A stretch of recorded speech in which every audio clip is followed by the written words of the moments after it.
America को Iran से बहुत बड़ी धमकी मिली। ईरान ने कहा है कि अमेरिका की सर्जिकल स्ट्राइक वाले हमलों के खिलाफ हैं। और अब अमेरिका के इस अटैक के बाद आग और ज्यादा भड़केगी। अमेरिका ने अपने मिलिट्री बेस पर हमले के बाद जवाबी कार्रवाई में इराक और सीरिया के अंदर 85 टारगेट पर बम गिराए हैं। ये हमले जिन अड्डों पर किए गए हैं वहां ईरान के समर्थक वाले गुटों का ठिकाना बताया जाता है।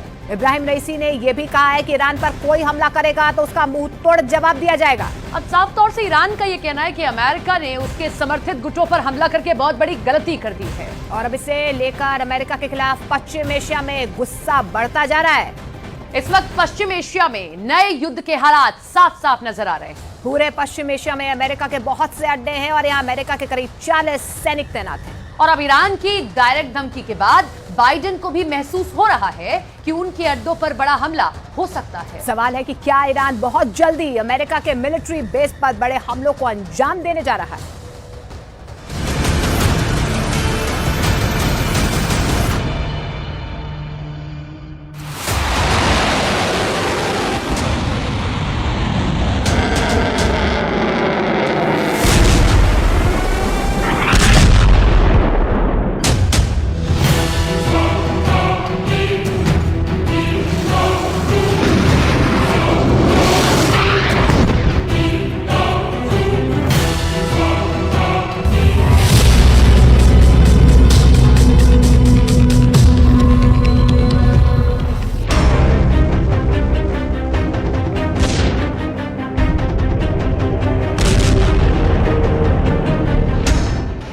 पश्चिमी एशिया में 2 वॉर जोन बने हुए हैं और तीसरा बनाने की पूरी कोशिश जारी है।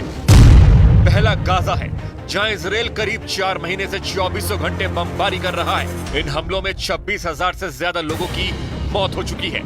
इनमें बच्चे और महिलाओं की तादाद आधी से भी ज्यादा है। अब तक करीब 64,000 लोग घायल हैं।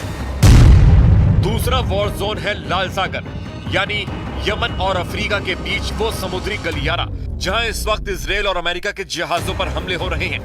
यमन के हूती विद्रोहियों ने अमेरिका और इजराइल के हर जहाज को तब तक टारगेट करने की धमकी दी है जब तक इजराइल गाजा पर बमबारी नहीं रोकता है। तीसरा वॉर जोन ईरान और अमेरिका के बीच बनता हुआ नजर आ रहा है, लेकिन सवाल है कि ये लड़ाई ईरान हमले के साथ शुरू होगी।